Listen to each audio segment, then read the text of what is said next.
Okay, so Psalm 83, when I did it in a different way. I kind of, instead of die, I put yours there, but you can do die. I said, when I considered your heavens and the work of your fingers, what is man that you thought of him, and the son of man that you care for him? Psalm 83. When I was thinking about this verse, I was thinking about David when he was young in the wilderness outside, just caring for his father's sheep and looking up to the sky and just seeing the marvel of, and just marveling of God's creation, looking at the stars and the planets, and just being so in awe with God's creation, just being in awe with God by just being in God by God Himself. And I do that as well when I go camping with my family. I really like to stay up a little later and just stargaze and look at the sky and see how wonderful it is to be, to be part of God's creation.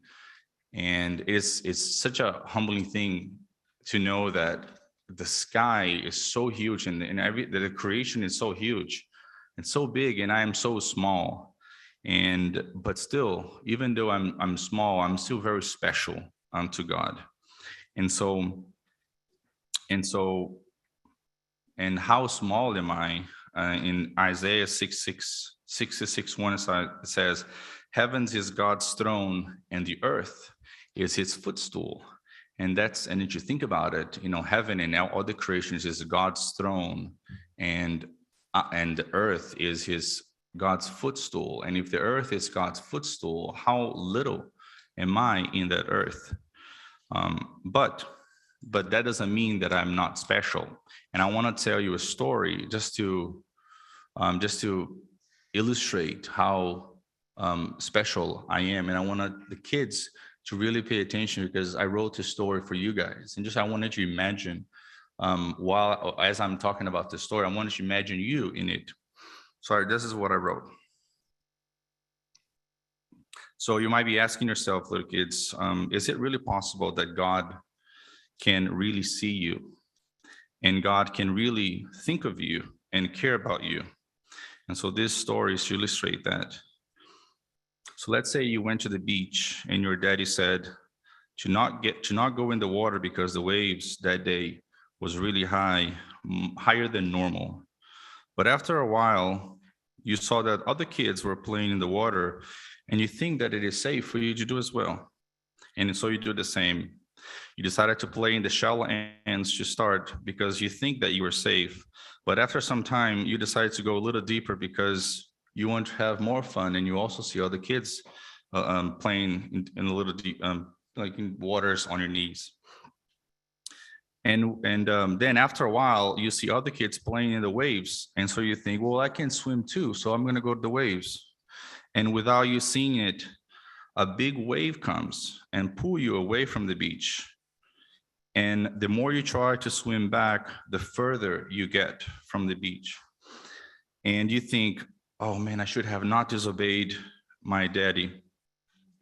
And after some time, you realize that you were in a big trouble because you were too tired from trying to swim and you can't swim anymore. And so you start screaming, hoping that someone will hear you, hoping that your daddy will hear you. But you feel so scared because you don't know if your daddy will discipline you because you just disobeyed him.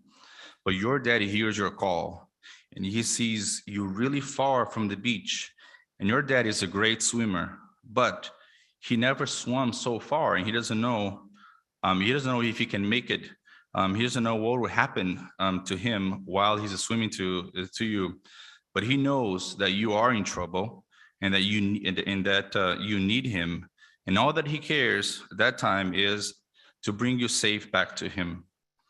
And so without even thinking what would happen to him, he jumps in the water and swims towards you.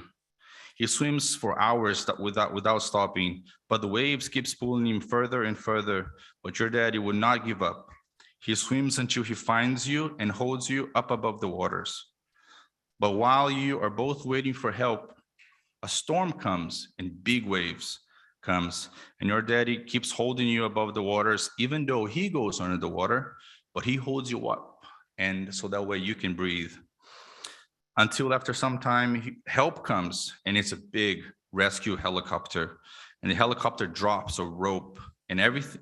And even though your dad is so tired from swimming so much and trying to keep you safe, he wraps the whole rope around you first, and he gives you a sign to the pilot to bring you up to safety.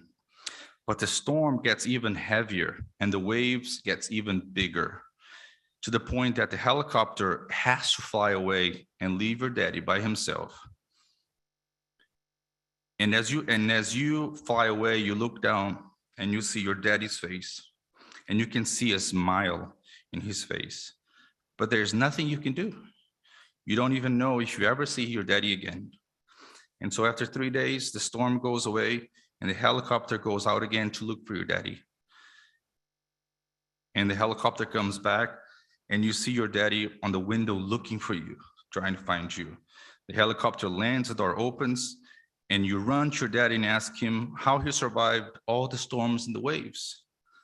And he said, "It's because I had you in my mind all the time, and I could not wait to see you again." And so when you think, little kid, that you are small, you are not small. Your daddy always loves you, and he always be with you, and he can't wait. Even though if you do something wrong, your daddy will always love you, and he can, and you call out to him and he will be with you. And so that's what I wanted to hope that it will illustrate how you never small. God will always love you, no matter if you ever think that you're small, you're never small. You're special to God.